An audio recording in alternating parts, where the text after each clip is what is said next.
Salam Rahayu, selamat malam ya. Ya, Monolog bagi orang Jawa itu dimengerti sebagai komunikasi yang mendalam dan tulus antara jiwa dan badan raga. Kalau di pengetahuan biasa, dualisme, filosofi Samkhya, Purusa dan Prakrti ya.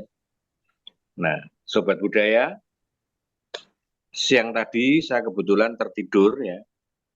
Ada senandung suara di telinga saya menghantar kelelapan yang seolah merupakan penyatuan perasaan dengan alam semesta.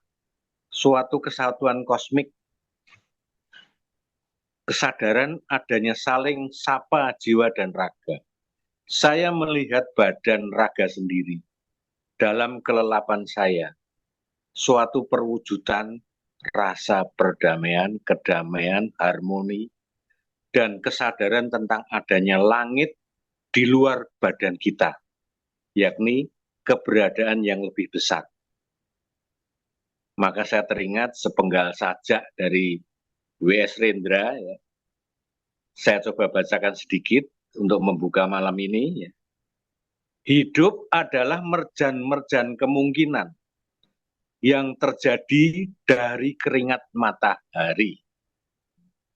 Tanpa kemantapan hati Raja Wali, mata kita hanya melihat fata morgana. Raja Wali terbang tinggi, membela langit dengan setia. Sobat Budaya, selanjutnya nanti kita akan memasuki pemaparan tentang menyibak sebuah makna ruwatan yang mungkin akan dibawakan oleh Romo Manu Y. Widyo Seputro ini dengan lebih intens, dalam, dan perlu penghayatan. KCB atau Komunitas Cinta Budaya mengucapkan banyak terima kasih atas kehadiran dari Romo Manu. Rahayu Romo Manu, salam kenal juga. Saya belum kenal baru hari ini ya. Terima kasih pula kepada host kita ya, Mas Dalang Jangkung Hamiseno. Saya biasa manggilnya Mas Pandu. Mari kita hayatin dan kita simak acara malam ini dengan kusyuk, dengan perasaan yang betul-betul religius. Waktu saya serahkan kepada Mas Dalang Jangkung Hamiseno.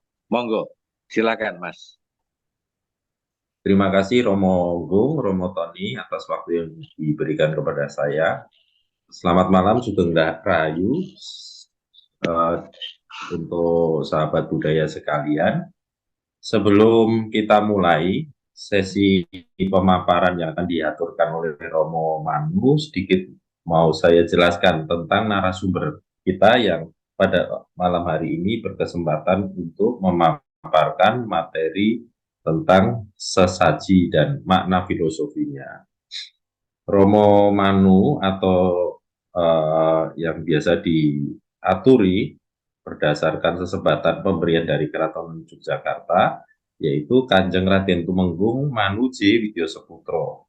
Beliau filolog Jawa Kuno dan Sanskerta, pengajar di Universitas Gadjah Mada, lulusan dari alma mater yang sama, pernah juga menimba ilmu di Rijksuniversiteit Leiden, Rijksuniversiteit Utrecht, Rijksuniversiteit Groningen, Netherlands, and University of London, SOAS London, Inggris. Maaf kalau ada kurang tepat dalam saya menyebutkan. Selanjutnya, monggo Romo, tanpa perlu berpanjang lebar, waktu dan tempat kami aturkan kepada yang terhormat Romo Manu, supaya Romo Kerso memberikan wawasan tentang makna dan pengertian dari sesaji menurut Kapustakan Jawi yang Romo matur nuwun Romo sekendalu. Matur nuwun atas waktu yang diberikan kepada saya. Saya sebetulnya agak kaget ya ketika kemarin terakhir saya menerima itu surat itu yang dari Pak Tony itu, ini tentang apa? Tentang ruatan negari itu dan apa sajen itu. Saya agak ngeri juga ya. Ini ruatan nagari itu berarti kan ini suatu yang apa ya, yang besar sekali ya. Berarti ini nanti yang meruat juga harus tokoh yang besar ya. Kalau hanya manusia saja saya kira nggak bisa. Tuh. Nah, maka kemudian saya mengangkat salah satu lampaan yang ada di dalam naskah Mahabharata dari Broto Kusuman itu. Kebetulan saya tuh mendapat warisan dari eyang saya itu naskah-naskah Mahabharata dari Broto Kusuman. Ada 25 jilid itu. Itu naskah itu ada 1000 lampaan. Itu mulai dari apa lahirnya Sang Hyang Nurcahyo sampai itu apa sedanipun Parikesit itu. Nah, dan itu sudah di apa dapur dengan pedalangan Ngayu Jakarta itu. Yang di situ masih ada 57 ya. Ada 5 jejer, ada 7 jejer, 5 perang itu. Itu udah di apa? Sudah di setting seperti itu. Jadi kalau mau mementaskan sebetulnya sudah mudah sekali. Tinggal melatinkan saja karena masih tulis dengan aksara Jawa itu. Nah, salah satu yang akan kita bicarakan pada malam hari ini itu adalah ini tentang apa? Tentang Garuda Senjari Putih. Itu. Kita tahu bahwa ini Garuda Senjari Putih ini itu ada teks prototipnya. Itu teks Jawa kuno ya, itu yang apa disebut dengan teks Adiparwa. Jadi nanti di dalam apa pembicaraan ini saya akan mempergunakan beberapa teks ya, teks Jawa kuno. Itu nanti ada Adiparwa, kemudian ada Korawasrama, kemudian juga ada ini naskah Brontokusuman ini, dan nanti mungkin masih ada beberapa lagi yang apa yang akan kita bicarakan di sini. Ini. Nah, ini kisah Garuda Senjari Putih ini itu ada di bagian awal teks itu, yaitu di dalam apa teks jilid 1, teks jilid 1 itu satu satu naskah itu ada sekitar sekitar hampir 1200 halaman. Tuh. Nah, ini saya akan mengangkat satu lampaan ini apa yang Garuda Senjari Putih. Nah, kebetulan Garuda Senjari Putih ini ada 7 lampaan. Tuh, ada 7 lampaan. Kami pernah mementaskan itu, pernah mementaskan apa lampaan ini, tetapi baru sampai 5 ya. Tuh. Jadi saya masih berutang 2 pada yang Brontokusuman itu. Karena apa dulu teman-teman yang apa yang ikut dalam upacara ini itu sudah banyak yang wafat ya, itu sudah banyak yang situ itu. Jadi saya sampai sekarang belum berani lagi untuk apa, untuk mengangkat lampaan ini. Itu. Karena lampaan ini apa ya bagi saya itu cukup menakutkan ya itu. Karena eh, kembali lagi pada masalah upakara ya, pada masalah sajen itu loh. Ini atau apa sajennya ini apa bermacam-macam itu ya. Ini kalau untuk yang Garuda Senjari Putih yang pertama ini itu ini saya harus mempunyai menyiapkan antara lain itu ada 7 macam ada 7 macam burung elang tuh, burung elang yang sekarang itu sangat susah didapatkan karena ini menjadi burung larangan ya gitu. Tapi pada waktu itu kami ada yang masih bekerja di konservasi burung elang itu di Kulon Progo, kami masih dengan mudah untuk meminjamnya itu. Nah, itu yang sekarang ini saya agak ragu-ragu ya, agak takut ya untuk mementaskan ampan ini. Dan yang berani mementaskan ini yang di Jogja ini tinggal 2 orang. Ya, tinggal Mas Radiarsono yang dari Muntilan. Kemudian Mas Hadi Sutoyo, tuh putranya mendiang Pak Sugi. Sementara yang dalang-dalang lain tuh nggak berani ya untuk mementaskan ini. Tuh saya sudah mempunyai rencana untuk yang keenam tuh. Tetapi ketika saya tawarkan di Jogja itu nggak ada yang berani. Itu ya sudah, nanti saya menunggu waktunya Mas Radiarsono atau nanti Mas Hadi Sutoyo itu ini. Nah, ini saya beri judul Upakara.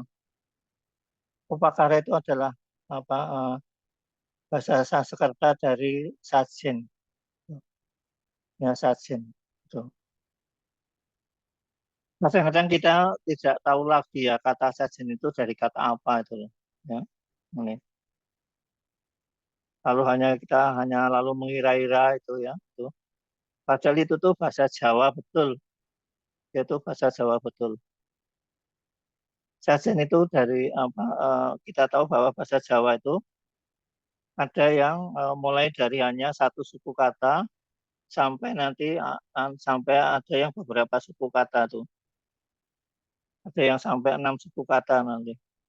Nah, sajen ini itu masuk dari dalam salah satu kata yang termasuk dalam salah satu suku kata.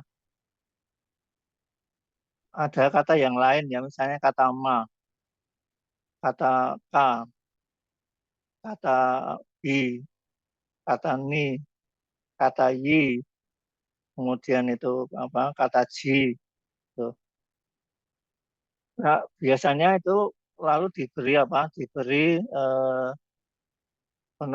prefix ya, itu diberi prefix penghormatan yaitu ra. Gitu. Ma itu adalah elemen maskulin itu. Maka lalu kita tahu ada kata Rama. Rama itu adalah laki-laki ya. Gitu. Kemudian ada kata Raka, itu juga begitu. Itu. Kemudian ada kata Rabi. Kemudian ada kata Rani. Ada kata Rayi. Gitu. Nah, kemudian kata Ji itu ada yang diberi prefix yaitu A. Lalu menjadi ada 2 macam nanti, ada yang dari kata A menjadi aji. Aji ini menjadi dua macam. Kalau nanti itu yang berupa orang atau person, aji ini artinya orang yang kata ji sendiri ya, kata ji itu artinya semua kekuatan yang ada di alam semesta. Gitu. Jadi itu dalam bahasa Jawa kuno saktining buana itu. Ya, itu. Jadi semua kekuatan yang ada di alam semesta. Jadi tidak hanya bumi, tetapi juga mungkin planet-planet yang lain ya itu. Kita tahu bahwa galaksi kita itu adalah Bima Sakti. Kemudian sampai saat ini kita tahu ada dua galaksi, yaitu Andromeda sama itu. Nah, tes Jawa kuno yang namanya Buana Kosa itu mendeskripsikan di sana itu ada 37 galaksi itu. Nah, ini yang sekarang baru diburu-buru oleh orang-orang dari luar ya untuk melacak nama-nama itu. Karena mereka sekarang mulai melihat jejak-jejak itu ada galaksi-galaksi yang lain itu yang jumlahnya tuh banyak sekali itu. Mungkin yang di Jawa kuno itu juga hanya tidak hanya sebagian saja. Itu ada 37. Nah, jadi apa yang ada di dalam Buana itu adalah apa yang ada di dalam galaksi itu, ya, galaksi itu. Jadi Aji itu adalah kalau ini berupa person itu adalah orang yang mempunyai kekuatan yang mempunyai kekuatan alam semesta semua itu. Dan memadrawya saktining bawana itu katanya Jawa kuno begitu. Tapi nanti kalau itu berupa berupa benda itu adalah benda-benda yang mempunyai kekuatan alam semesta. Maka kemudian orang Jawa itu mempunyai kata aji-aji itu. Nah, itu lalu yang kemudian sering dipakai untuk banyak orang ya untuk memperlihatkan kekuatan-kekuatan yang ada di dalam dirinya itu. Kemudian ji ini juga diberi diberi awalan sa. Jadi kata saji. Berarti apa? Sa itu adalah semua. Semua yang berupa kekuatan alam semesta gitu. Itu disebut dengan nama saji. Gitu. Nah, nanti kalau umpamanya itu orang-orang itu melakukan upacara ritual itu, ini alam semesta ini akan dihadirkan kembali itu. Maka kemudian disebut dengan nama sajen. Gitu. Ya. Jadi sajen itu adalah apa? Itu adalah representasi dari alam semesta yang dihadirkan di dalam upacara-upacara ritual. Jadi tidak ada kaitannya dengan sajen itu untuk meminta sesuatu pada siapa saja itu. Apalagi lalu minta pada bangsa Jejemit atau apa itu enggak ada kaitan sama sekali. Ya, jadi itu adalah sajen itu adalah representasi dari alam semesta yang dihadirkan di dalam upacara ritual itu. Ini. Jadi sangat keliru kalau kemudian kita mengatakan kita sajen itu kui pangan demit itu. Itu ya yang mengatakan demit itu ya demitnya yaitu. Karena apa? Karena tidak ada kaitan apa-apa dengan makhluk-makhluk semacam itu. Itu. Jadi itu yang berkaitan dengan dengan kekuatan alam semesta. Itu. Nah, kemudian itu kekuatan alam semesta ini juga sangat tergantung pada ekologinya masing-masing. Gitu. Oleh karena itu sajen itu di setiap tempat itu tidak sama. Gitu. Tidak sama. Kebetulan saya itu adalah anak yang lahir di daerah Mataram ya. Itu di daerah Mataram itu. Ya. Kita tahu kalau Mataram itu ada dua bagian yaitu bagian utara yang di sana itu berisi kerajaan-kerajaan itu pada Mataram kuno dulu. Di sana eh, ada Garung, ada Pikatan, itu semua itu adalah nama tempat itu. Dan itu yang bagian utara, Mataram bagian utara itu disebut dengan Medang. Mengapa? Karena memang di sana tumbuh pohon medang. Pohon medang itu adalah pohon yang hanya bisa tumbuh di tanah yang ketinggiannya itu di atas 1.400. Sementara di bagian selatan ya, itu ya di daerah Merapi ke selatan itu di sana itu di dalam Ramayana disebut dengan kata Salimar, ya Salimar. Salimar ini adalah bahasa bahasa Tamil, itu dari kata Sami dalam bahasa Sanskerta itu. Dan nanti juga di Jawa kuno juga ada sinonimnya yaitu Salmali gitu. Jadi Salmali itu harafiah itu artinya itu pohon randu alas gitu. Maka itu di daerah Yogyakarta sekarang ini itu di mana-mana banyak sekali pohon randu alas itu ya, pohon randu alas itu. Jadi itu kalau kita bicara tentang sajian itu nanti akan sangat tergantung pada ekologi ya itu ya itu. Kebetulan di daerah Jogja ini itu yang daerah selatan itu di situ ada lima macam ya. Di situ tuh ada gunung berapi, ada sungai, ada hutan, kemudian ada laut, kemudian ada itu angin muson yang disebut muson maritim itu. Itu.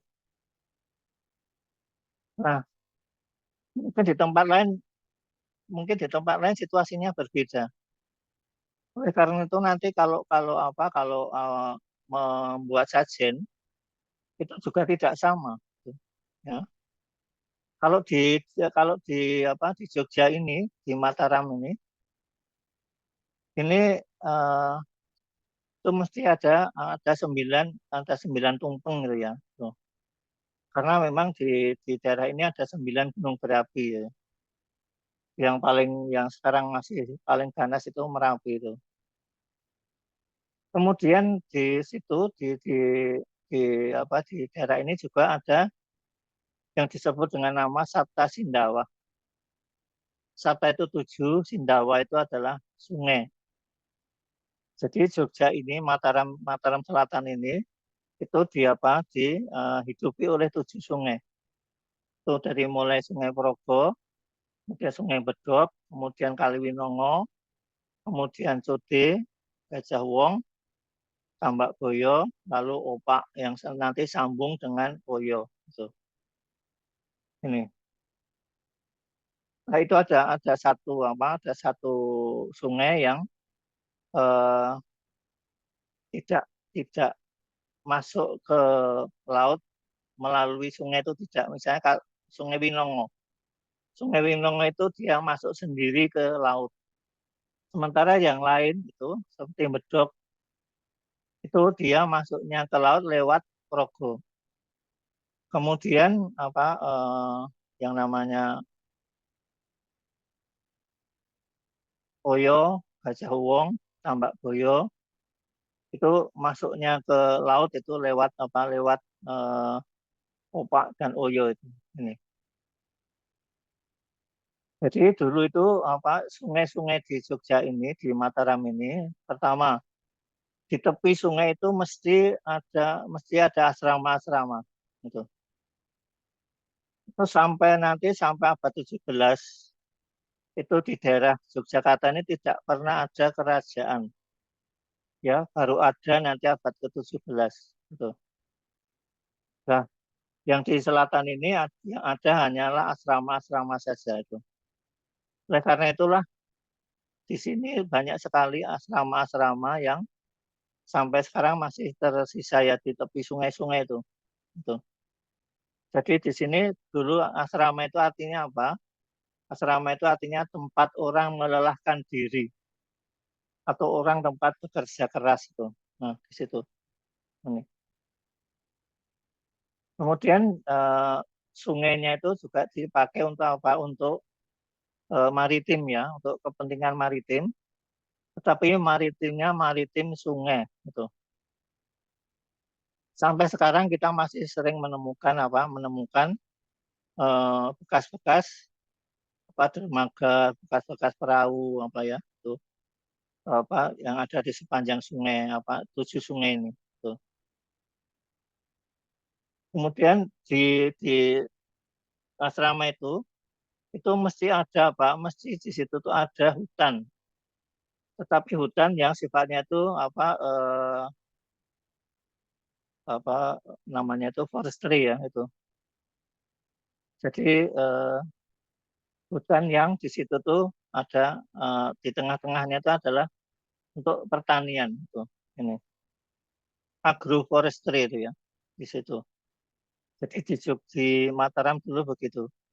Oleh karena itu yang namanya peradaban itu mesti munculnya itu di apa di dari tengah sungai, dari hutan dan di tepi sungai itu mesti itu ya. Itu sampai masa-masa Islam pun masih begitu. Jadi masih eh,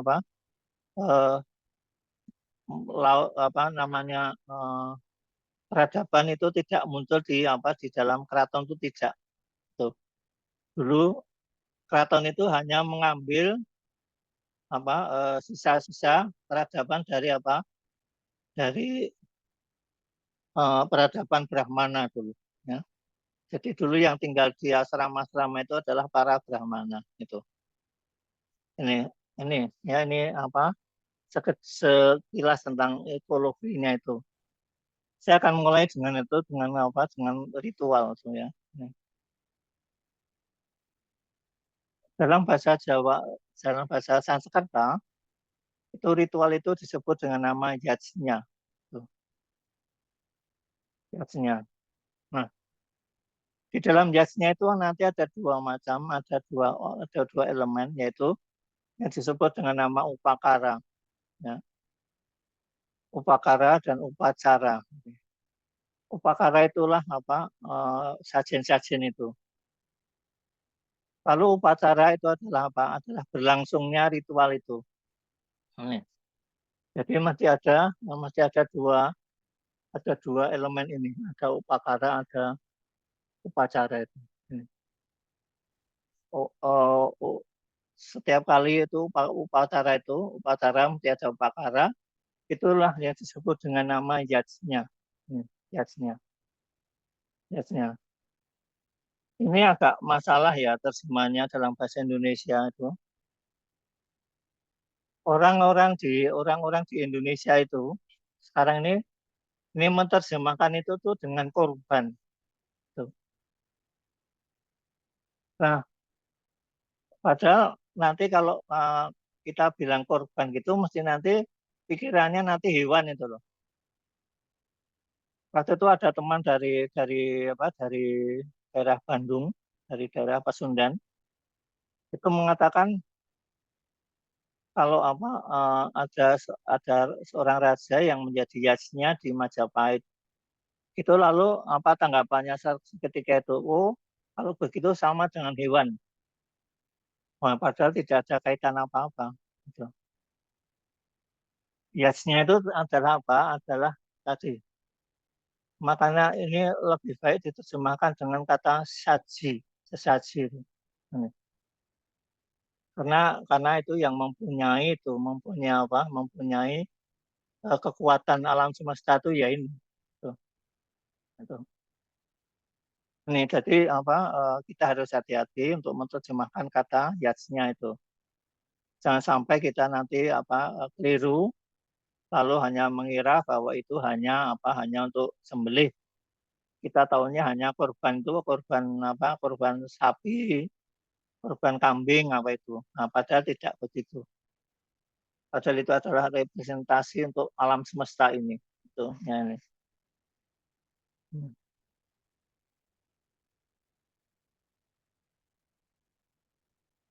Nah, inilah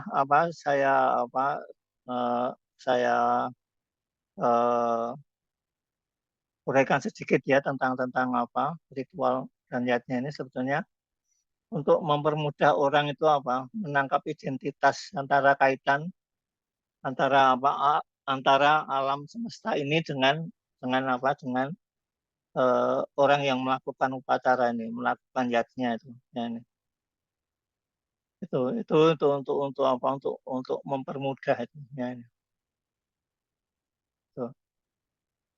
Kemudian sumber yasnya yang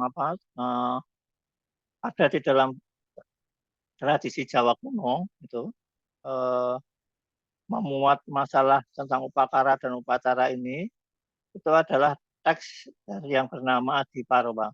Ya, Adiparwa Jawa kuno itu. Di dalam salah satu bagian dari Adiparwa Jawa kuno ini ada teks yang bernama Amerta Mantana. Itu. Jadi pengadukan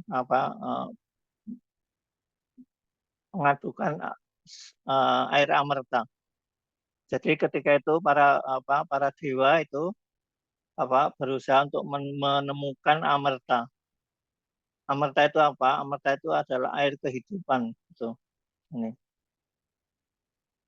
Jadi pada waktu itu antara Sura dan Asura itu, Sura itu adalah dewa, Asura itu adalah makhluk dunia bawah.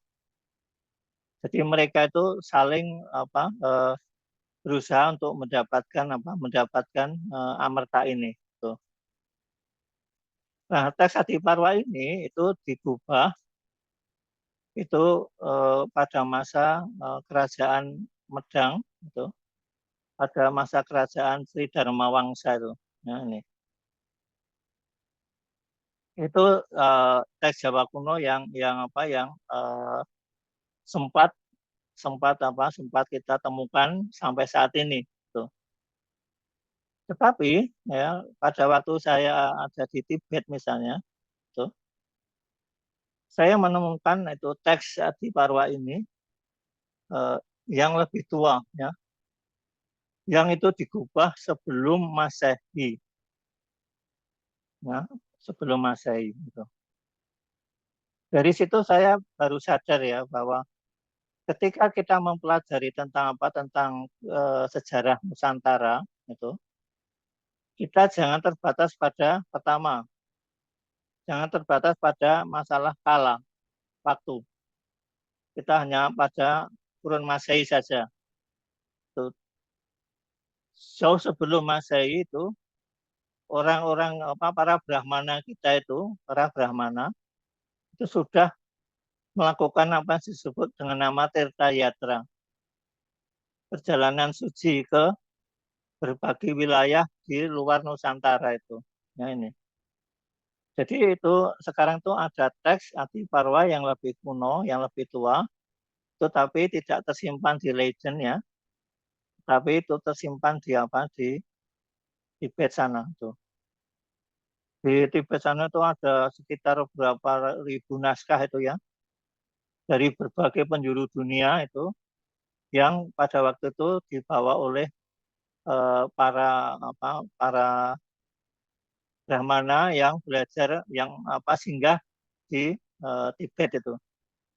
Mereka meninggalkan naskah-naskah mereka itu. Itu ini. Ini saya kutipkan sedikit ya itu tentang teks Amerta Mantana itu. Ini bahasa Jawa kunonya itu ya. Ini. Situ ada kata sakweh watek dewata, mahamri pucak ing mahameru parwata. Jadi semua kelompok dewa itu berkumpul berunding di puncak Gunung Mahameru itu. Ya.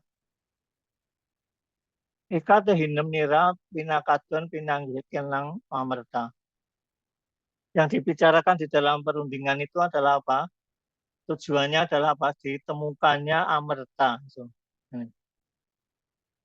Nah, pada waktu itu golongan Daitya itu ya. Jadi Daitya itu adalah makhluk dunia bawah ya ini. Danawa itu juga ikut berunding. Sebab mereka juga menginginkan amerta itu. Nah, di dalam perundingan itu salah satu dewa yang tertinggi pada waktu itu, yaitu Sang Hyang Narayana itu mengatakan kalau kalian ingin mendapatkan amerta itu, kamu itu jadi para dewa maupun asura itu janganlah tidak mau berusaha gitu. Kamu harus berusaha untuk apa? Untuk memutar lautan susu. Ini. Sebab apa? Sebab di dalam lautan susu itulah tersimpan apa? Tersimpan amerta itu. Di situ tersimpan amerta itu. Maka kemudian itu nanti apa? Laut ini harus diaduk, ya lautnya harus diaduk itu. Ini. Kalau berhasil mengaduk ini, nanti akan menemukan apa? Menemukan amerta ini. Itu. Nah, kemudian para dewa itu dan para asura kemudian bersiap-siap untuk apa? Untuk mengaduk samudera ini. Nanti yang akan dijadikan apa? Dijadikan sarana untuk mengaduk itu adalah apa? Itu adalah Mandara Adri. Jadi Gunung Mandara itu nanti yang akan dipakai untuk mengaduk. Nah, agar apa? Agar nanti tidak tenggelam itu eh, ini apa? Gunung ini disangga oleh Sang Akupa. Sang Akupa itu adalah apa? Itu adalah apa? Ini adalah bulus ya, bulus yang besar itu, kura-kura besar itu. Ini. Kemudian nanti itu yang dijadikan apa? Itu dijadikan dasar untuk apa? Untuk penyangga gunung. Kemudian nanti yang akan apa? Akan dijadikan tali untuk memutar itu, untuk memutar gunung itu adalah apa? Itu adalah Sang Hyang Basuki itu ini adalah naga. Ya. Ini akan dijadikan tali untuk apa? Untuk melilit apa tubuh gunung itu. Gitu. Kemudian nanti Sang Hyang Indra itu akan apa? Akan ada di atasnya.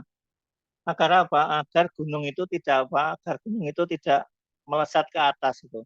Nah, ini. Mereka pun bersiap-siap untuk untuk melakukan mengadukan itu.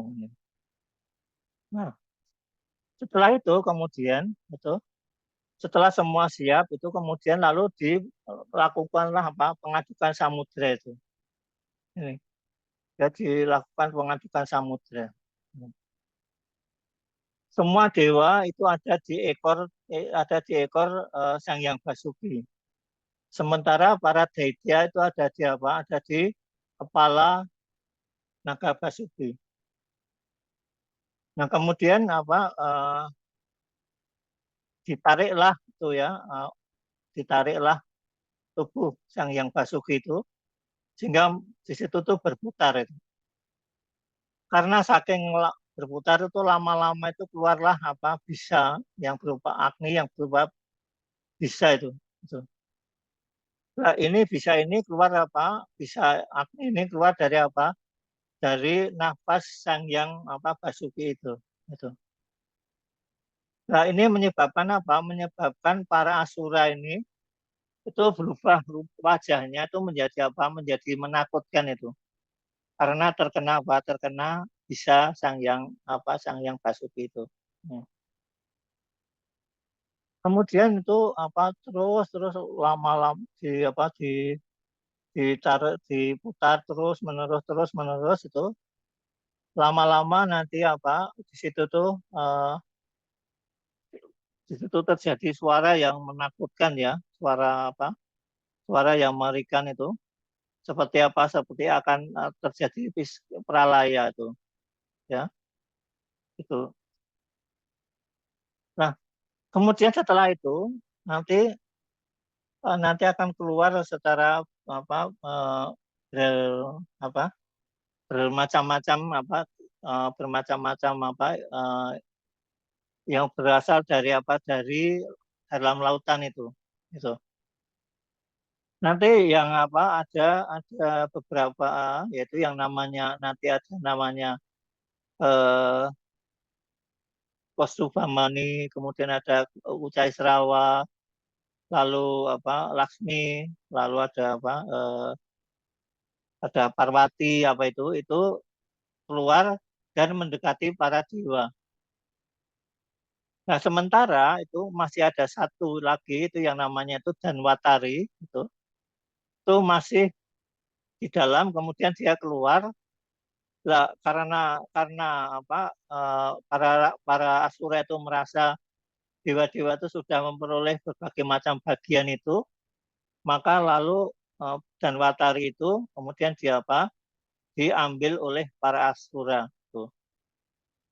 Padahal di dalam Danwatari itu dia itu menggendong itu namanya tempayan yang bernama Sweta Kamandalu. Di dalam Sweta Kamandalu itulah ada air amerta itu. Ini. Nah, para asura senang sekali bahwa mereka lah yang memperoleh amerta itu. Lalu dewa-dewa ini berusaha bagaimana bisa merebut amerta itu. Kemudian Wisnu itu menjelma menjadi seorang perempuan dan nanti berhasil merebut amerta tadi. Itu. Kemudian para dewa itu minum amerta semuanya, itu maka dia disebut Amara. Dia tidak mati. Nah, salah satu asura ada yang bernama Rahu itu ikut minum air amerta itu. Tetapi ketahuan oleh Surya dan Chandra, lalu dilaporkan kepada Wisnu bahwa ada raksasa yang ikut minum. Maka kemudian itu raksasa itu dicakra sehingga lehernya itu terpenggal itu. Tetapi itu dia tidak mati kepalanya. Maka dia marah, maka setiap kali itu setiap kali dia tuh memakan Surya atau Chandra, lalu munculnya gerhana bulan ataupun matahari. Itu dari mitologi itu sebetulnya. Nah, kemudian kisah itu tadi, kisah pengadukan itu kemudian menjadi kosmologi Jawa itu ya, menjadi kosmologi Jawa ini. Situ kemudian nanti kita akan melihat ada namanya tuh Bumandala itu lingkungan lingkungan bumi nanti. Kemudian di situ nanti ada tumpengnya itu adalah Mandara ya, gunung yang tadi dicabut dari akar tadi itu. Ini itu nanti akan menjadi selalu akan ada kalau ada upacara-upacara itu masih ada tumpengnya itu ya, ada tumpengnya itu. Ini. Nah, ini kemudian menjadi upakara Jawa. Ya. Kalau nanti kita melihat di dalam teks Korawasrama itu tumpeng di lingkungan Mataram di Jogja ini itu ada 9 tumpeng ya ini. Itu ada tumpeng gundul, tumpeng megono, tumpeng kudangan, tumpeng robyong, tumpeng kukuh, tumpeng songgobuwono, tumpeng uruping damar, tumpeng kresno, tumpeng wilujeng. Ini. Nah ini kalau ada upacara-upacara di Jogja, terutama misalnya kalau kita mau menikahkan anak kita mau membuat rumah itu. Ini 9 tumpeng ini harus ada. Ya, 9 tumpeng ini harus ada. Gitu. Nah, saya tidak tahu kalau itu di ekologi yang lain, ya, tuh, apakah sama atau tidak. Saya kira kok tidak ya, tuh. Karena ekologinya berbeda itu. Nah, ini yang disebut Bumandala ini. Ya. Ini adalah gunungnya tadi. Ini adalah penyangganya itu. Ini disebut dengan nama Bumandala. Nah, kemudian nanti kalau itu menjadi upakara itu jadi tumpeng itu bentuknya menjadi seperti ini ya. Tuh. Nah, nanti kalau ini apa kalau nanti pada tumpeng yang yang disebut tumpeng robyong itu, tumpeng robyong itu adalah tumpeng ketika apa? Ketika gunung ini dalam kondisi yang paling menakutkan ya. Di situ apa? Di pengadukan yang apa? Yang keras keras tadi lalu ini api bisa agni keluar tadi. Ya, ini. Maka kemudian lalu kalau kita lihat itu tumpengnya menjadi seperti ini. Ya. Ini ada satu tumpeng, kemudian di sini ini ada apa? Ada kacang yang dililitkan ini adalah naga basuki. Kemudian ini adalah apa? Eh, di bawah ini sebetulnya ada apa? Ada eh, rasi ya. Itu adalah eh, tanah yang keluar dari apa? Dari gunung. Kemudian ini adalah apa? Itu adalah eh, Kamandalu tadi, Sweta Kamandalu. Yang di sini ini berisi apa? Berisi air amerta itu, ya, air amerta. Ini apa? Telur ini harus eh, telur yang dibuai, yang harus dibuai. Tuh. Ini tumpengnya seperti ini. Ini apa? Ada berbagai macam makanan itu. Itu sebetulnya apa? Itu sebetulnya adalah eh, ketika ini dijebol tadi, itu kan lalu apa? eh, Tanaman-tanaman apa itu semuanya itu kemudian apa? Kemudian ikut ikut terangkat gitu ya. Tuh. Maka ada makanan yang kemudian sudah menjadi matang, kemudian ada gereh, ada itu macam-macam lah ini ya. Ini. So, ini ya. Ini kalau kalau di dalam upacara apa, upacara eh, yang tidak besar gitu ya, umpamanya umpamanya kalau kita untuk wetonan itu ya, itu biasanya yang dipakai adalah tumpeng robyong ini. So, nah, nah, kemudian apa ketika setelah setelah apa setelah eh, pengadukan tadi lalu hasilnya apa? Hasilnya itu adalah apa? Adalah eh, berupa minyak yaitu apa? Amerta itu, amerta itu, ya. Jadi dari situ nanti keluar apa? Eh, dapat dari Sri ya dari apa gunung ini akan keluar itu dari Sri untuk Caisrawa, Pasubamani dan sebagainya itu ya.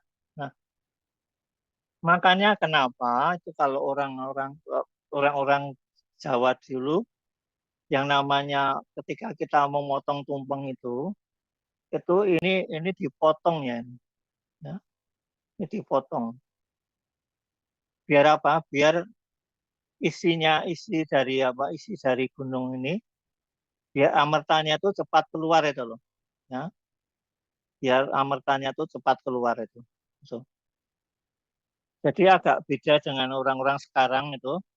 Tuh ini ada ini hubungan antara sini dan sang ilahi di sana. Itu kalau kalau nanti ini di apa? Kalau ini nanti dipotong berarti memotong hubungan antara manusia dengan apa? Dengan yang di atas sana. Padahal mitologinya bukan itu, gitu ya. Yang mitologinya itu adalah ini, ya mitologi apa? Amerta ini, itu. Jadi ini yang keluar ini macam-macam tadi. So, ya. Setelah itu kemudian apa? Eh, gunung tadi dikembalikan ke tempatnya, ya. Dikembalikan ke tempatnya. Nah, salah satu setelah itu, so, nanti ada salah satu apa bidadari dan juga apa bersama suaminya itu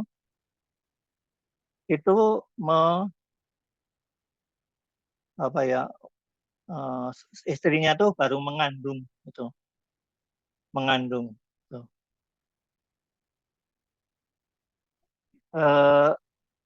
Begawan apa resi tadi itu bernama Begawan Sangkaningrat gitu. Kalau menurut naskah ini ya dari apa naskah Mahabharata Brontokusuman itu. Ini sambungnya tadi itu, sambungnya apa para para dewa-dewa ini, sambungnya kemudian di sini itu ada salah satu resi yang bersama istrinya yaitu Betari Winoto Winoto Rukmo itu baru hamil istrinya itu. Nah, pada waktu bayi itu lahir itu, ternyata bayi itu lahir berupa apa? Berupa seekor burung, ya, burung itu, ya, seekor burung, yaitu yang burung Garuda, yang kemudian nanti itu diberi nama Garuda Senjari Putih. Tuh. Itulah yang kemudian menyimpan Amerta itu. Itu ada di dalam ada di dalam mulut dari Garuda Senjari Putih ini. Itu. Dan ini kalau di dalam tradisi wayang di Jogja ini, wayangnya itu wujudnya kayak gini, Garuda Senjari Putih. Jadi ini di dalam lehernya ini itu tersimpanlah Amerta itu. Ini orang tuanya, ini Begawan Sangkaningrat gitu ya. Ini ibunya itu Betari Winoto Rukmo itu. Nanti itu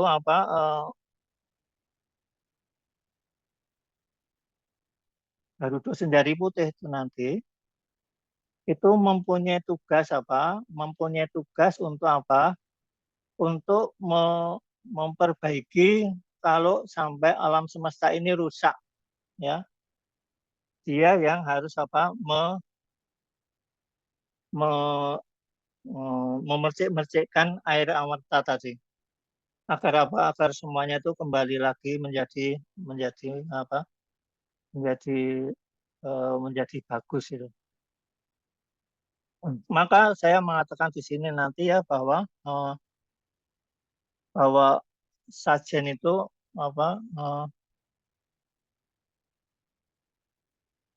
ini memang memang merupakan eh, sarana untuk memperbaiki kembali kalau sampai alam semesta ini mengalami kerusakan itu. Ya, kita harus membedakan ya itu kalau alam semesta itu mengalami proses ruwat gitu ya. Ruwat itu artinya itu menghancurkan ya. Gitu. Jadi kalau kita meruwat itu berarti kita tuh menghancurkan itu. Nanti setelah itu, kalau sudah itu barulah kita melakukan apa yang disebut dengan lukat. Lukat itu apa? Lukat itu kemudian menata kembali, memperbaiki sesuatu yang sudah rusak itu ya. Tuh. Ya, jadi tugas dari Garuda Senjari Putih itu adalah Melukat uh, melukat alam semesta yang sudah rusak ini. Gitu. Nah, kalau kalau tadi di dalam surat tadi bagaimana sajian nanti untuk meruat negari itu hati-hati ya memakai kata itu ya. Kita meruat negari itu berarti kita tuh merusak negara itu. Gitu. Nah, ini yang bisa menjalani ya hanya Garuda Senjari Putih itu. Ya, Garuda Senjari Putih. Itu yang bisa melukat mengembalikan negara ini menjadi baik itu ya Garuda Senjari Putih ini. Gitu. Nah, sampai hari ini ya, sampai hari ini itu, orang-orang di wilayah Mataram ini itu masih masih meyakini bahwa ganda burung ini Garuda Senjari Putih itu masih sampai sekarang, dan itu selalu menolong. Maka Jogja itu meskipun Merapi mau mengamuk seperti apa, tidak pernah apa ada kerusakan itu. Dulu pada tahun 2006 ada gempa bumi itu dalam beberapa saat itu ya segera kembali lagi. Karena itulah kita kami yang di sini itu masih meyakini bahwa Garuda Senjari Putih itu masih ada di sini. Tuh. Beliau tinggal di puncak Gunung Turgo itu ya. Beliau ada di sana. Nah, ini tapi ini silahkan ya mau percaya atau tidak silahkan. Pada waktu ini dulu wayang ini dipentaskan itu. Waktu itu kami mementaskannya di Kagungan Dalam Kepatihan Nanurjan itu, ya, di Kepatihan itu. Nah, itu beliau-beliau yang lenggah di sebelah utara, ya, jadi di ringgitannya itu, karena wayangnya ada di pendopo. Itu. Ketika itu beliau-beliau itu melihat itu ya, melihat ada burung putih yang ada di depan kelir wayang gitu. Itu ada fotonya kok. Tapi kebetulan saya tuh nggak punya ya, nggak punya foto itu. Eh, kemudian tapi kemenakan saya ada yang punya itu, ada fotonya itu, foto burung yang besar sekali. Memang berwarna putih. Jadi kalau sekarang ini kalau kita mau memperbaiki negeri ini yang sudah rusak begini, ini ya kalau hanya kita manusia itu ya saya kira tidak akan mampu ya itu. Yang bisa ya yang kekuatannya sama, yaitu Garuda Senjari Putih itu. Karena beliaulah yang memegang amerta itu. Ya. Jadi memang kami punya rencana nanti setelah tahun baru ya. Tapi tidak tahu nanti kalau tidak ada, kalau negaranya nggak apa-apa ya, setelah pilihan presiden nanti ya sekitar bulan April ya, karena nanti bulan eh, Februari Maret saya harus tugas di Kanada tuh.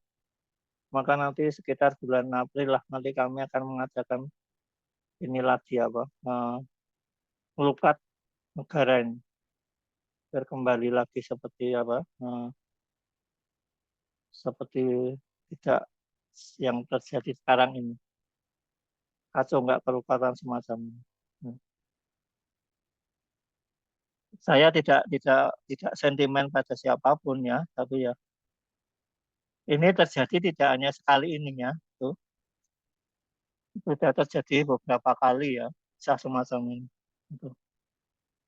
Dan itu yang kalau orang-orang Jogja tuh percaya kalau yang menyelamatkan Nusantara ini ya itu yang memegang amerta itu yaitu yaitu Garuda itu. Nah, Garuda Senjari Putih.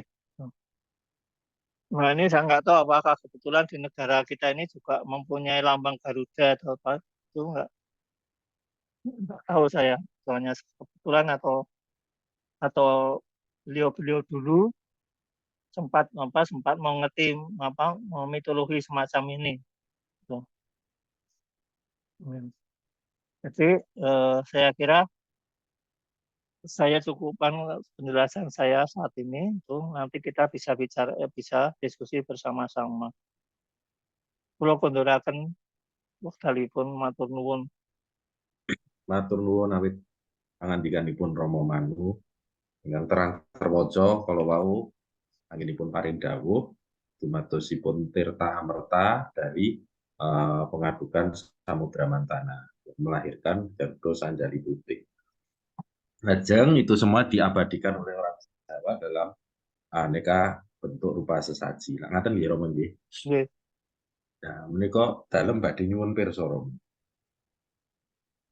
Kados pundi menawi saking pamanggihipun Rama Manu berdasarkan menapa nggih teks-teks ingkang ingkang Rama Upakara ingkang Rama Resudi lan miturut kagunan Jawi ingkang Rama Sumerati bagaimana caranya bisa menghadirkan kembali spiritnya Garuda Sendari Putih untuk mengembalikan keselarasan alam di Nusantara ini. Jadi kagem ngerawat, ngerimat alam semesta niko. Jadi kalau kita tuh mau memahami apa hal semacam ini, mau nggak mau kita harus memahami sumber primernya. Ya. Jadi kita harus membaca sumber primernya. Tuh. Agar kita tahu lekuk-likunya nanti lekuk-likunya upacara itu. Ini nanti karena nanti upacara kan tidak hanya satu macam ya, itu beratus-ratus macam di Nusantara ini. Gitu. Nah, sekarang kita bisa nggak kita membaca kembali teks itu? Kalau kita bisa membaca teks itu dengan benar itu mudah kita untuk mengembalikan spirit dari si Garuda itu sendiri. Gitu. Karena apa? Karena ketika dia disapa dengan bahasanya, dia mesti akan menjawab. Gitu. Ya, jadi mau nggak mau kita harus membaca teks-teks sumber primernya. Itu syarat utama adalah itu. Kalau kita hanya mendengar katanya si A, katanya si B, ya silakan saja. Saya tidak mengatakan itu salah, tetapi nanti mesti hasilnya akan beda. Gitu. Ya. Ini tidak hanya masalah Garuda ini saja ya, ini hampir semua teks Jawa kuno itu seperti itu. Itu mesti Mesti akan karena apa? Karena teks-teks Jawa kuno itu adalah teks yang berkaitan dengan dengan kehidupan alam semesta. Gitu. Ya. Jadi dulu para Brahmana itu belajar betul teks-teks semacam itu. Nah, ketika Brahmananya sudah tidak ada, tetapi teksnya masih. Tuh. Ya, tapi itu sekarang tidak ada yang membaca teks itu. Umur saya sekarang ini, saya itu sudah berumur 60 tahun ya. Itu tidak pernah ada teman yang mau untuk bersama-sama membaca teks itu tuh nggak ada. Mesti mengatakan angel, itu bahasa apa gitu. Padahal itu bahasa nenek moyang kita sendiri loh. Kita kok sama nenek moyang kita sendiri itu kok anti itu kenapa saya juga nggak tahu. Jadi Romo, terus mengatakan bisa saya simpulkan bahwa di dalam teks itu tadi terdapat rumusan di Romo. Bagaimana kita menjalin komunikasi kepada kepada Garuda Sandari Putih sehingga menapa menika apa yang menjadi keinginan kita bisa tersampaikan dengan baik. Kita ngelakukan ngaten nggih, Romo. Iya. Nah, kembali ke teks yang Romo ngendika tadi. Di situ itu tumpeng adalah manifestasi atau perwujudan penghormatan kita kepada gunung. Reaksi dari Gunung Mandara dari mulai dia tenang, stabil sampai mengeluarkan sampai erupsi dan lain sebagainya dari tumpeng menapa menika gundul sampai jadi tumpeng kopi. Nah, yang mau saya nyuwun pirsa Romo.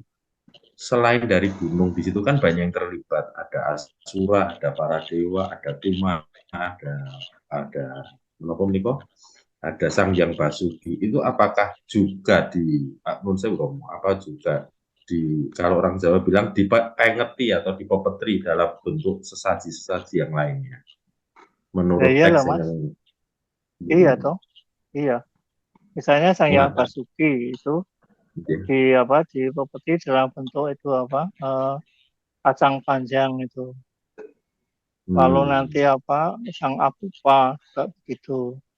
Nanti ada di bawahnya itu ada yang penyangga telur itu. Tuh. Semua yang ada di apa di dalam teks itu mesti diwujudkan dalam bentuk apa dalam bentuk upacara itu apa upakara ya upakara itu. upakara itu ya. Nun sewu Romo, itu apakah Betul. semua diwujudkan dalam bentuk tumpeng atau ada rerenggan yang Ya lain? enggak, Katakanlah ya seperti enggak, ya jajan enggak, pasar. ya enggak. Betul. Iya, iya itu makanya itu kan di situ ada jajan pasar, kemudian ada tukang pasar, kemudian ada apa? Ada jenang weton, ada macam-macam lah. Pokoknya Nah, yang apa berkaitan dengan kehidupan di alam semesta ini. Itu. menika dalam badhe nyuwun Maka pirsa Romo. Nun sewu Romo, dalam badhe nyuwun pirsa. Makna simbolik kados jajan pasar seperti jajan pasar, rajeng tukon. Apa sih Romo perbedaannya jajan pasar dan tukon pasar? Terus makna simbolik dari aneka jenang. ini Mas ya, di Jawa itu tidak ada simbol, tidak ada simbol sama sekali. Itu yang ada adalah representasi. Oh, Artinya itu ia yang dihadirkan kembali. oh, ngaten. Spirit secara spirit ngaten gitu Mas. Itu dihadirkan kembali. Jadi misalnya apa kita lihat jajan pasar di dalam kehidupan kita itu kan juga apa kalau kita kembali lagi pada pemahaman kita tentang asal uka dikpala itu bahwa utara itu adalah wilayah apa wilayah Kuera yang di sana itu adalah wilayah apa kekayaan, maka kemudian di situ tuh apa representasinya itu adalah apa adalah makanan-makanan yang berasal dari pasar itu. Maka tidak boleh diberi makanan yang modern itu nggak boleh. Itu mesti harus apa makanan itu dari umpamanya getuk, kemudian apa tiwul, kemudian apa atot, tiwul hewek, kenil dan sebagainya itu semacam itu. Itu adalah apa? Itu adalah representasi kembali Maisrawana, jiwa kekayaan. Jadi apa yang kita makan yang namanya getuk dan sebagainya itu sebetulnya apa? Itu sebetulnya adalah kekayaan. Dalam pengertian itu apa? Kekayaan dalam pengertian memperkaya tubuh kita. Gitu. Ya. Memperkaya tubuh kita. Gitu. Kita jangan pernah mengira itu yang bahwa utara. yang namanya apa? Nah itu yang utara Romo. Lajeng, nah itu yang utara, yang untuk heblat lor menawi orang Jawa bilang. Lajeng kalau yang untuk mengerti lor kidul wetan kulonnya gimana Romo? Untuk utara itu makanan dari pasar. Yang untuk barat itu nanti apa? Itu nanti kan Sang Hyang Baruno. Itu nanti bangsa ikan-ikan itu. Itu nanti kalau yang selatan itu Sang Hyang Yama. Itu nanti itu bangsanya apa-apa yang sudah di apa di bacem ya. Itu ada ayam, ada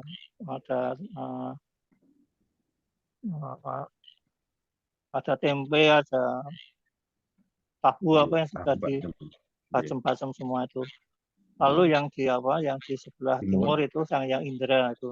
Itu adalah apa? Itu adalah makanan-makanan yang berkaitan dengan apa? Berkaitan dengan makanan raja para dewa ya. Raja para dewa itu ya.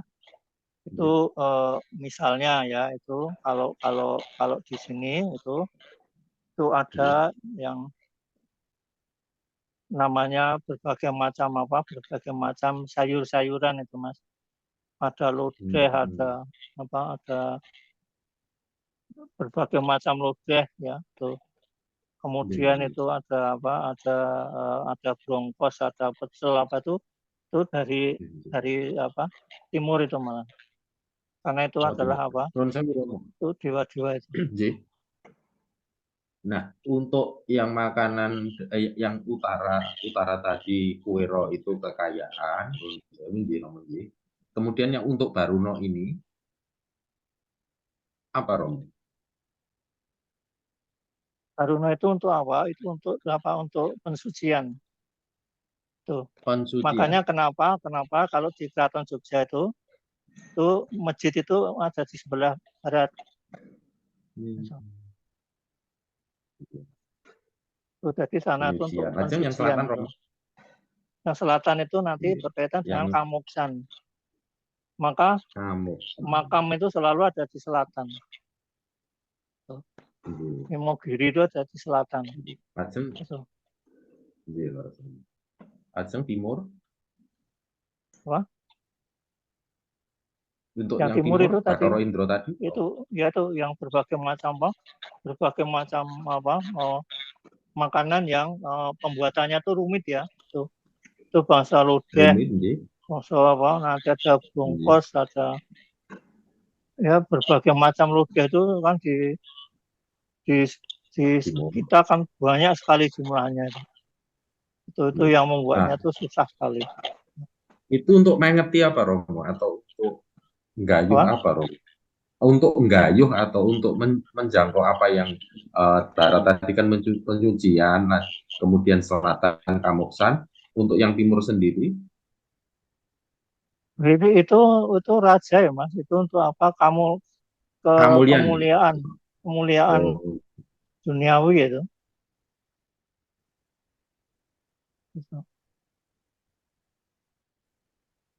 Maka ketika orang itu mempunyai mempunyai hajatan itu mesti semuanya itu ada. Oh, ada. Ngaturi dahar menika kalau keblat sekawan nggih Romo nggih. Romo menika sekarang kita sapa rekan-rekan yang sudah resen yang mau mengajukan pertanyaan kepada Romo. Ngaten nggih Romo nggih. Monggo untuk yang pertama saya aturi Romo Tony kesempatan untuk Romo Tony. Monggo Romo. Nggih, matur nuwun waktunya. Suara saya kedengaran? Sampun jelas. Nggih. Setiap ada upacara semacam mungkin katakanlah saya masih pakai istilah lama ya, ruatan atau pelukatan gitu. Apakah selain sesaji tadi selalu ada wayangan? Nah, ini apakah harus selalu ada wayangan? Itu aja pertanyaan saya. Saya kira untuk ruat dan lukat itu tidak harus memakai wayang. Oke. Itu yang penting itu nanti kita membacanya mantra-mantra itu. Betul. Oke. Terima kasih Romo. Itu yang lebih penting itu. Ya, terima kasih Romo. Matur nuwun Romo Tony atas pertanyaannya. Penjelasannya Romo Manu bisa diterima. Kemudian kami persilahkan Pak Dr. Laude untuk menyampaikan pertanyaannya kepada Romo Manu. Monggo Pak Laude. Matur nuwun atas waktunya, Mas. Selamat malam Pak Laude. Oh, selamat malam yang mulia Romo Manu ya. Kita ketemu kembali lewat udara ya. Iya. Baik.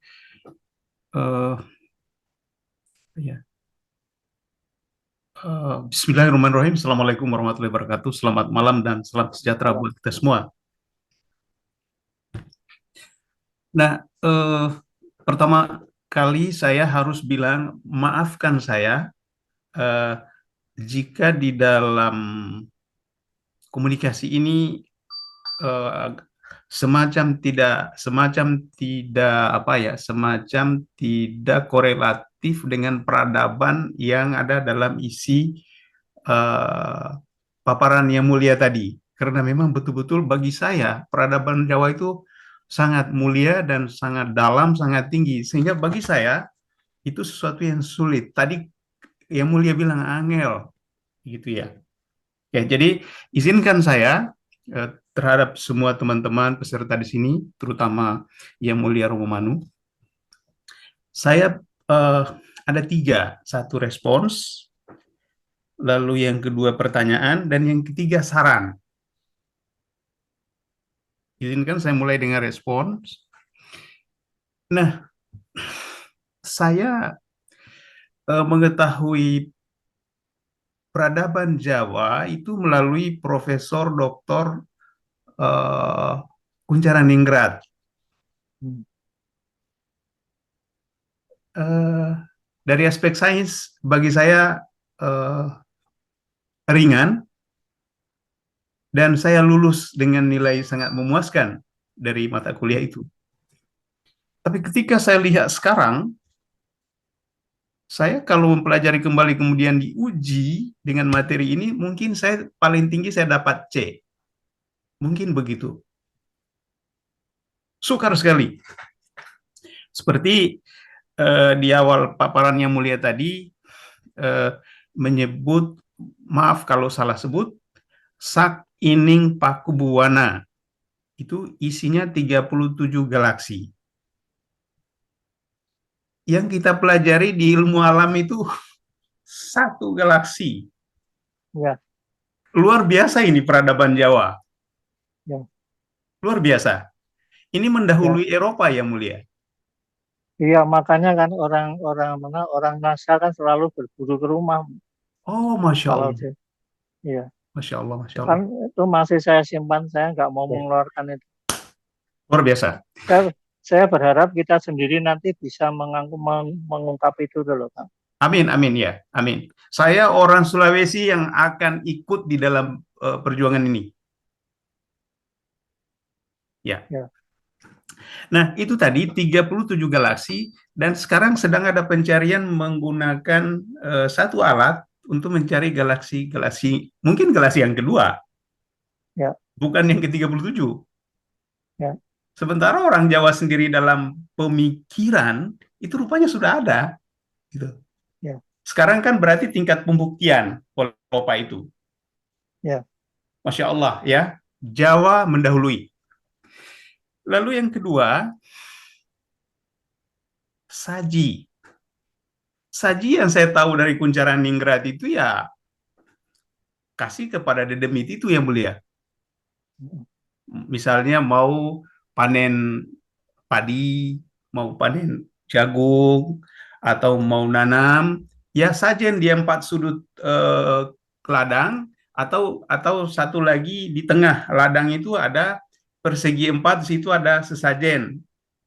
Kalau di tempat kami di Sulawesi itu ada rokok, ada apa namanya itu ya, ada tempat siri gitu yang mulia. Di situ ada ya ada apa saja, ada juga makanan misalnya ditaruh di situ. Sebatas itu saya tahu yang mulia. Tapi malam ini alhamdulillah itu bahwa itu adalah hamparan semua kekuatan alam semesta. Ternyata ke situ. Ya. Dan itu adanya dalam peradaban Jawa yang mulia, seperti yang mulia barusan jelas ajarkan kepada kami, khususnya saya sendiri. Kalau seperti Romo Tony, oh tentu sudah tahu. Dari pembukaan beliau tadi, saya sudah terkaget-kaget. Saya harus belajar lama ini, kalau mau belajar ini. Gitu ya. Kemudian yang berikutnya adalah buana. Itu menurut yang mulia tadi bumi. Lalu pabuana, alam semesta. Ini juga bukan terbalik, bahasa. Pak. Siap? Terbalik. Oh, terbalik. Terbalik. Pabuana itu bumi. Buana itu alam semesta. Oh, buana alam semesta. Bawana itu bumi. Oh, ya. Oh, tapi oke. supaya tidak mengganggu waktu yang lain, saya ikuti Yang Mulia, tidak usah saya minta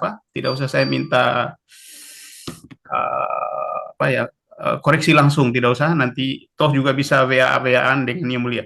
Iya, iya. Oke, saya terbalik, maaf. Eh, Luar biasa ini. Lalu eh, memutar lautan susu. Hmm. Di dalamnya ada amerta. Hmm. Ini kan kalau di dalam tujuan nasional ini membangun masyarakat adil dan makmur. Hmm. Dan makmur dalam keadilan. Kalau tidak ada makmur dalam keadilan berarti kurang. Hmm. Hanya adil dan makmur saja kurang, Hmm. tapi harus makmur dalam keadilan. Itu saya kutip dari siapa namanya itu ya, Jenderal Umar Wirahadi Kusuma, orang Sunda. Oh, ya, ya. Beliau itu yang ngomong seperti itu. Jadi kita ini menuju pembangunan nasional yang adil dan makmur, tapi kurang. Harus ditambah, harus ditutup dengan makmur dalam keadilan. Ya. Nah, ini seperti isi yang dimaksud dalam Garuda ini. Luar biasa ini, Yang Mulia. Nah, saya alhamdulillah ikut ini, saya sangat berterima kasih kepada Allah, pada khususnya, dan juga lewat Yang Mulia saya dapat ilmu tambahan. Dan ini izinkan saya untuk mengutip meskipun sesedikit mungkin di dalam tiap-tiap pembicaraan di umum saya akan gunakan. Dan saya pakai nama Yang Mulia. Lalu yang berikutnya, pertanyaan.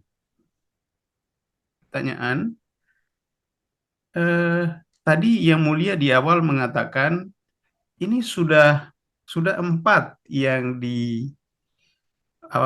dipentaskan, masih kurang 2 lagi, tapi mau yang ke-6. Ketika ditawarkan kepada orang-orang, lalu tidak ada yang berani, termasuk Yang Mulia juga tidak berani. Punten, enggak punten Yang Mulia takut apa?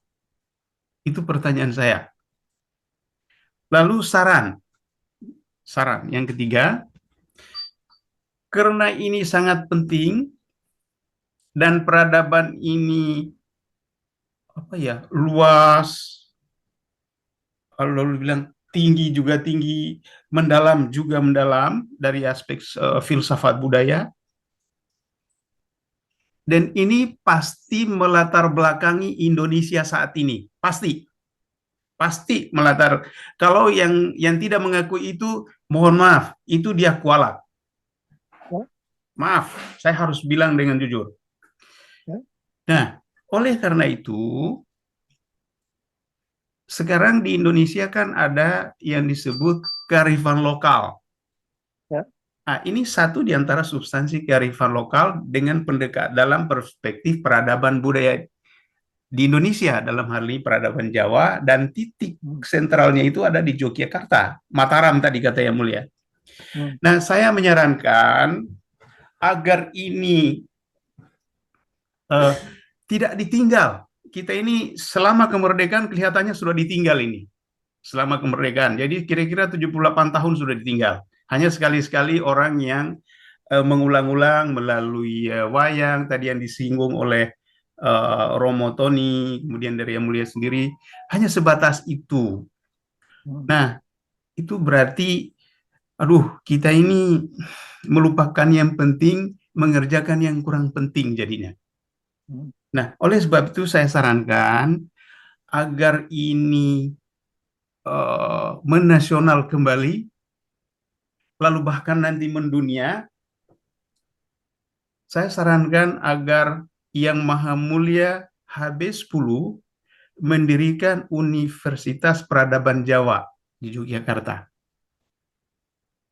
Saya betul-betul mengharapkan itu agar Yang Maha Mulia Hamengkubuwono X mendirikan satu universitas baru, namanya Universitas Jawa. Universitas Peradaban Jawa. Nah, kalau diinggriskan kira-kira Javanese Civilization University. Seperti itu. Saya ulangi, izin. Javanese Civilization University. Jadi kira-kira bahannya menurut saya sepintas, karena dari sisi politik etnisitas belum sudah masuk ini. Cuman karena filologinya tadi tidak punya yang mulia, saya tidak punya filologi seperti itu. Tidak. Saya hanya merujuk yang mulia Mahapati Gajah Mada. Hanya itu. Sama Ronggo Warsito. Ini alhamdulillah saya ketemu dengan yang mulia ini luar biasa. Nah, nanti di dalam kurikulumnya itu ada peradaban Jawa kuno. Kira-kira dulu yang mulia Romo Manu begitu, termasuk Romo Yunus ya Romo Yunus ya. Eh, peradaban Jawa kuno, lalu peradaban Jawa tradisional, lalu peradaban Jawa pramodern, lalu ada peradaban Jawa modern, lalu yang kelima itu peradaban Jawa kosmopolitan, di mana di situ ada interaksi antar budaya di seluruh orang yang ada di 5 benua di dunia. Itu, jadi ada kosmopolitan. Nah, mengapa saya usulkan ini? Alasan saya adalah ini sekarang global ini sedang bertransformasi ideologi global sekarang. Nanti ada titiknya, itu nanti tidak tahu seperti apa. Tidak tahu seperti apa bentuknya.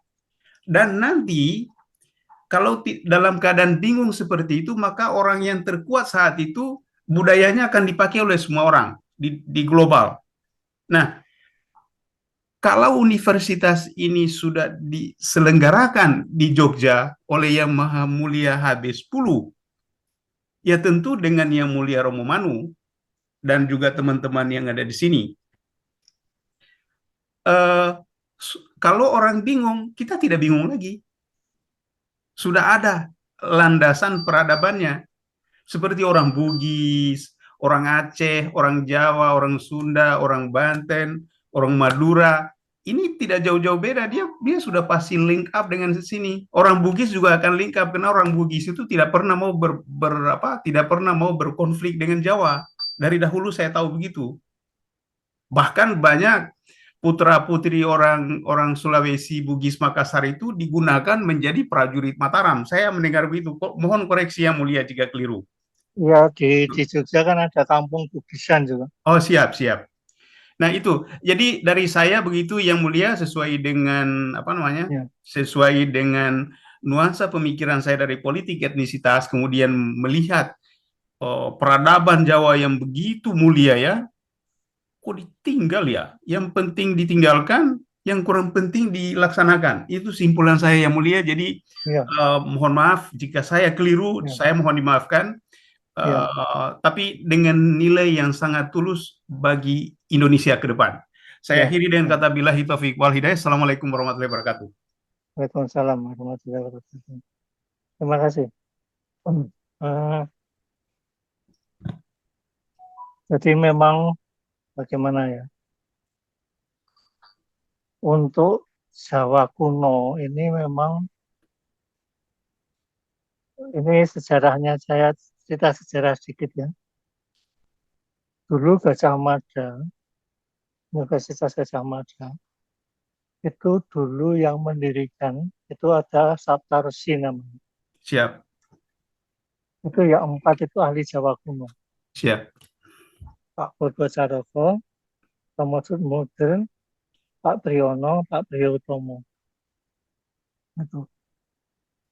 Sampai tahun 90, ya sampai tahun 2000 lah.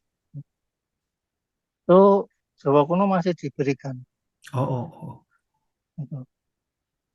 Tetapi sekarang ini setelah tahun 2010 ke atas, Jawa kuno sudah dihapus. Gitu. Alasannya apa? Alasannya tidak ada yang mengambil mata kuliah itu. Alasannya itu. Angel. Ya, angel. Itu. Nah, jadi akhirnya yang saya katakan tadi, Saya tuh selama hidup saya itu sendirian membaca teks sendirian. Ya.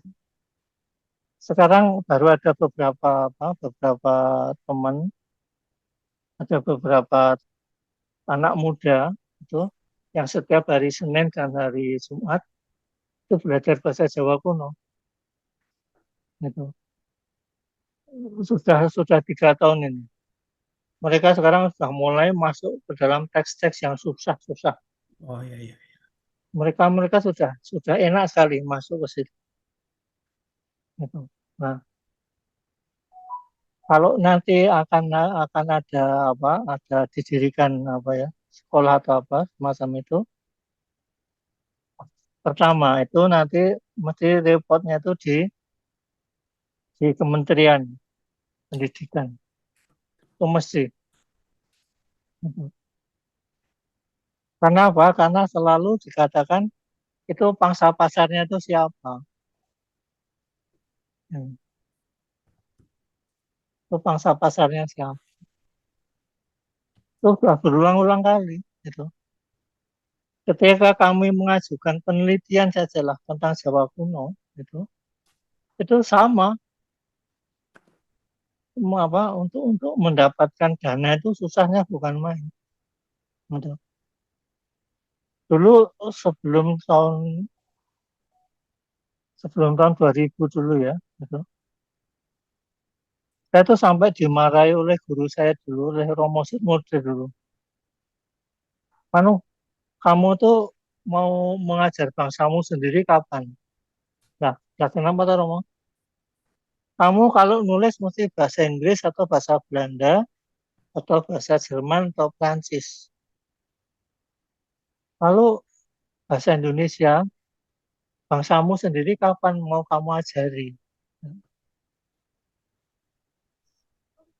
Saya coba di sini, tidak ada yang mau, ya. Menerbitkan teks-teks Jawa kuno itu susah sekali di sini. Sementara kalau saya di Belgia begitu, saya berikan langsung terbit. Di Skandinavia langsung terbit. Saya berikan di Israel terbit langsung. Gitu. Tapi di negeri kita sendiri itu malah berbelit-belitnya nggak karu-karuan. Gitu. Yang terakhir saya tuh ya sudah saya relakan lah. Itu dulu tesis S2 saya. Gitu. Itu apa? Eh, dicetaknya itu sudah tidak sopan sama sekali. Memakai ISBN-nya orang lain coba. Gitu. Itu ISBN orang lain itu dipakai di dalam buku saya itu. Gitu. Lalu Lalu ya itu sudah eh, saya bukan perkara uang ya. Saya saya sudah biasa mendapatkan uang dari mana-mana ya, jadi nggak masalah. Tetapi di sini tuh Bapak perlu tahu saja lah, satu lembar itu dihargai Rp1.000. Itu kepala orang ya Pak. Itu itu mikir ya untuk menulis satu halaman itu, untuk menulis ini eh, PowerPoint gini aja. Itu mikirnya nggak karuan ya lamanya. Itu. Nah di sini tuh begitu tidak dihargai sama sekali. Ya sudah, saya sekarang ya terpaksa ini kebetulan ada guru saya yang di Israel, dia mau memberi kamu berapa bukumu saya terbitkan aja. Itu sudah terbit di Universitas Tel Aviv. Apa boleh buat? Gitu. Ya. Jadi ya agak susah bagi saya ya untuk itu. Ya. Lalu yang tadi kalau Bapak mengatakan itu ada eh, keadilan harus ada ini. Nah, sebetulnya itu ya namanya teks Jawa kuno itu tuh mempunyai makna yang lapis makna yang jumlahnya itu ratusan, Pak. Ya, Gitu. Ini hanya salah satu saya katakan ini untuk masalah untuk ritual karena sesuai permintaan saja. Tetapi nanti kalau nanti mau dipakai untuk kepentingan-kepentingan yang lain itu sangat bisa. oh semuanya. Mengapa? Karena kita itu dulu kan kita belajar dari para Brahmana. Brahmana itu harus menguasai 377 pengetahuan. Dan itu kalau dibagi itu menjadi 1388 ilmu pengetahuan. Jadi yang namanya ilmu politik, ilmu politik itu orang Jawa itu sudah sejak dulu sebetulnya. Sudah sejak dulu. Yang politik yang seperti mulai yang paling baik sampai yang paling kotor itu kita tuh punya. Ya, kita tuh punya. Itu. Saya kadang-kadang ada teman juga itu yang kadang-kadang nyoba berani nggak membaca teks ini. Tuh. Saya tanya mau dipakai apa dulu. Nanti kalau membahayakan kamu sendiri gimana? Kalau saya bisa berlindung di balik saya seorang filolog. Tetapi Ya, kalau Anda yang seorang ahli politik, nanti kalau kena gimana? Gitu. Saya bisa menunjukkan yang paling jelek gitu. Ini sekarang pemilu macam ini ya. siap, Itu yang paling buruk itu saya tahu. siap, siap, Itu caranya bagaimana itu saya tahu. siap. Karena apa? Karena teks itu ada di dalam ajaran-ajaran Brahmana dulu. Gitu. Jadi kalau hanya orang mau menipu dengan nama yang lain-lain SGIE yang kemarin Iya, iya, nah, yes, iya, ya iya, wah itu hanya mainan anak kemarin sore siap. gitu. Jadi kalau Jadi, kita mau tahu tentang politik yang sungguh tentang politik itu ya Nun Sewu Romo Manu, belajar lah gitu. Nun Sewu Romo Manu, saya potong.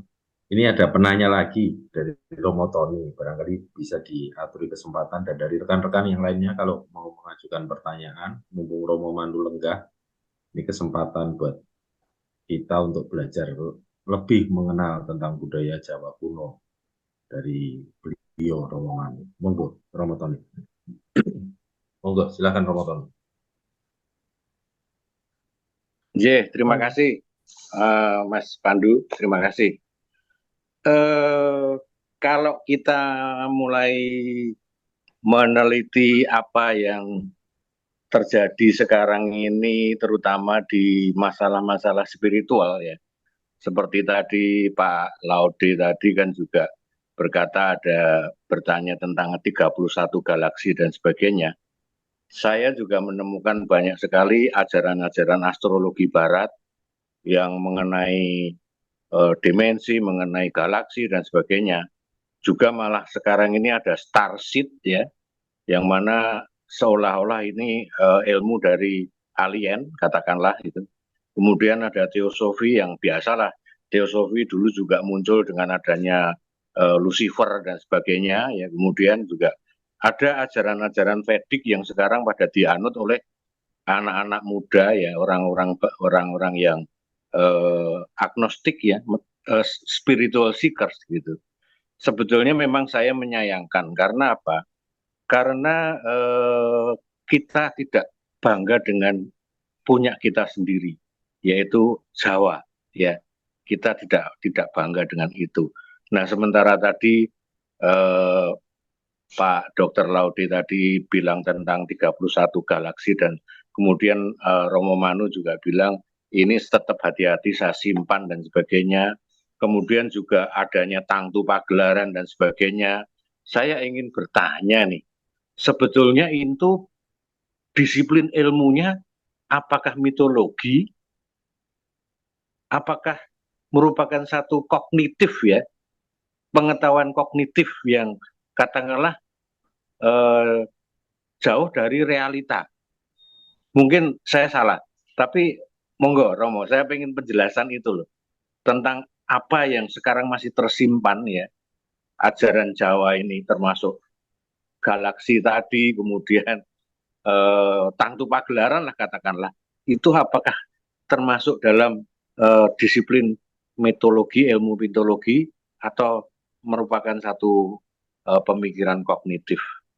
Terima kasih, Romo.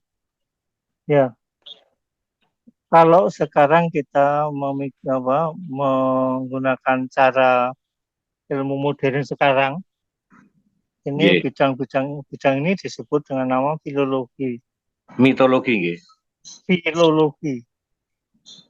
Ya. Filologi. Bukan mitologi. Filologi. Nggih. Filologi itu harafiah sebetulnya adalah ilmu yang mempelajari tentang naskah-naskah kuno. Oh, filologi ya. Ya. Ya. Itu mempelajari naskah-naskah kuno. Nah, tadi saya katakan bahwa kita tuh dulu ditinggali oleh nenek moyang kita, yaitu para Brahmana. Itu ada 337 pengetahuan. Kemudian kalau itu diurai, itu menjadi 1388 ilmu pengetahuan. Itu tidak ada yang tidak masuk akal. Ya. Itu tidak ada yang tidak masuk akal. Itu. Semuanya itu adalah masuk akal. Itu. Semuanya itu adalah apa? Memang di sana dibagi ada namanya widya dan namanya jnana. Kalau widya itu adalah pengetahuan-pengetahuan, misalnya kalau kita belajar tentang astronomi, kemudian kita belajar tentang pertanian, kita belajar tentang teknologi, itu adalah widya. Tetapi kemudian kalau nanti kita mempelajari tentang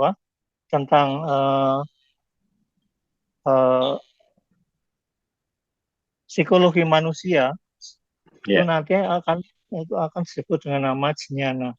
Itu. Di dalam tubuh manusia itu ada apa? Itu. Di dalam tubuh manusia itu ada apa? Sekarang kami baru membaca bersama teman-teman itu membaca namanya teks Mahatattva Jnana. Nah, di sana diuraikan itu tentang apa? Tentang ya. Ini di dalam tubuh manusia itu kan ada berbagai macam elemen ya. Lah, yang baru kami baca itu elemen tentang apa? Tentang kemaluan laki-laki ya. Itu sebetulnya apa toh? Sebetulnya ada apa di dalamnya itu? Kenapa kok orang itu bisa ereksi? Kenapa orang itu bisa mengeluarkan air mani? Bisa membuahi dan sebagainya, macam itu. Itu namanya itu jnana. Jadi itu tuh tidak ada yang tidak masuk akal tuh. Itu semua tuh masuk akal. Makanya dulu kalau orang Jawa dulu kalau yang mau menikah itu selalu ditanya kok, kamu sudah belum? Maaf ya, kamu sudah pernah selingkuh belum? Artinya sudah pernah kamu pakai belum? Kalau memang sudah ya bilang aja, ngaku aja sudah. Nanti diperbaiki agar tidak menular pada keturunanmu besok. Itu. Jadi sampai semacam itu kita tuh pengetahuan itu sampai yang rumit-rumit semacam itu, Pak. Itu. Nah, yang semacam itu tuh kita sudah tidak tahu lagi itu. Ya memang saya percaya karena bahasanya memang susah betul. Tuh, ini teman-teman kami pun yang belajar ini itu setiap kali itu mesti menghadap kamusnya Romusut. begitu. Kamu Iya, Jawa buka kuno. kamus ya. Iya, Iya, iya, ya mau nggak mau harus kita buka kamus. Dan iya, kamusnya tidak hanya satu. iya, Ada beberapa kamus harus kita buka itu loh. Gitu. Itu pun kadang-kadang kita harus membuka kamus-kamus tradisional yang iya, namanya Serat Kertoboso tuh. Itu yang iya, tidak pernah kita tidak pernah pakai itu loh. Itu. iya. Jadi Sebetulnya scientific ya. iya, sangat Sebetulnya scientific, sangat scientific. sangat scientific, Ya sangat itulah scientific. makanya kita ini nggak bangga sama punya kita sendiri. Betul, saya juga heran, kenapa kita nggak bangga dulu dengan dirinya Iya, sendiri. iya, Gitu. iya. Saya kira terima kasih Romo Manu Iya, jelasannya. Terima kasih. iya, iya. Terima kasih Romo Tony atas pertanyaannya. Demikian juga Romo Manu.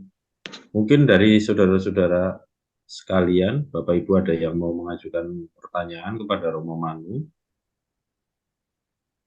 sebelum sesi ini ditutup.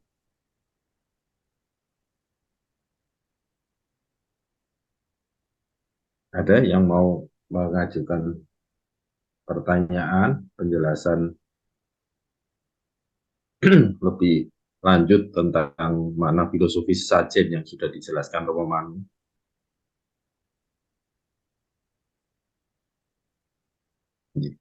Terus nanti Romo Tony?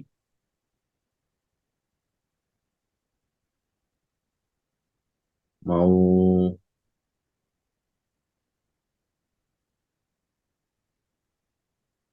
Nanti ditutup aja Mas. Oke. Oke, cukup malam. Baik, rekan-rekan sekalian, terima kasih atas partisipasinya malam hari ini, dan saya juga mengaturkan ucapan terima kasih dan penghormatan sebesar-besar setinggi-tingginya kepada Romo Manu. Saya mewakili dari KCB Komunitas Cinta Budaya karena Romo telah berkenan untuk paring ular-ular memberi wejangan tentang makna filosofi dari sesajen berdasarkan serat Nopo Mnikawo Broto Kusuman tentang Garuda Sulanjari Putih. Garuda Sendari Jeromanji. Garuda Sendari Putih. Yang ternyata di situ memuat kandungan filosofi dan pengajaran yang sangat luar biasa. Sedikit yang dapat saya rumuskan atau dapat saya simpulkan berdasarkan apa yang sudah dijelaskan Romo Manu, bahwa sesaji itu bukan sekedar hidangan, melainkan sesaji menghadirkan kembali kekuatan dari alam semesta untuk mencurahkan berkatnya bagi setiap makhluk. Sehingga dengan demikian keselarasan hidup bisa tercapai. Adanya konsep peruat dan melukat, dirusak kemudian diperbaiki kembali. Demikian yang bisa saya aturkan. Ada kekurangannya saya mohon maaf sebesar-besarnya, dan kembali saya mengaturkan terima kasih kepada Romo Manu dan kepada rekan-rekan yang telah berkenan. Ya, saya juga terima kasih atas kesempatan yang diberikan ke saya untuk bisa bertemu dengan teman-teman di sini. Kita mungkin hari-hari yang berikutnya kita bisa bertukar pikiran lebih lanjut lah. Seperti yang dikatakan Pak Laudri tadi. Ya. Laras Romo. Terima kasih. Romo tadi sementara kan masih berhenti di Tumpeng, mungkin di lain kesempatan bisa dipedar lebih jelas tentang mana filosofi jenang, jajan pasar, kupon jajan pasar, berikut posisi. Nah, kalau orang non-sewu, kalau orang Solo itu kan nyebut sesaji itu ngaturi dahar si A, si B, si C. Katen Romo, Romo Tony, monggo. Terima kasih Romo Manu. Terima kasih juga Mas Pandu. Romo. Semoga nanti ada kesempatan yang lain yang lebih bisa mendalam lagi. Tetapi kami sudah berterima kasih Romo sudah memberikan gambaran tentang sesaji, karena sebetulnya KCB itu ingin melakukan satu ritual, yaitu tentang itu tadi untuk negara ya, untuk negara. Cuman ya nanti akan mencari penasihat-penasihat, terutama dari Romo Manu juga ya, bagaimana ininya bagusnya. Kemudian kita juga mencoba untuk mencari tempat dan dana. Nah, ini karena perasaan ya, ini perasaan saya ya, waktu 4 bulan yang ngobrol sama beliau, itu dia cerita bahwa zaman kita ini sebetulnya transisi antara Kolobendu ke Kolosubo. Nah, zaman transisi ini vibrasi alam sangat morat-marit.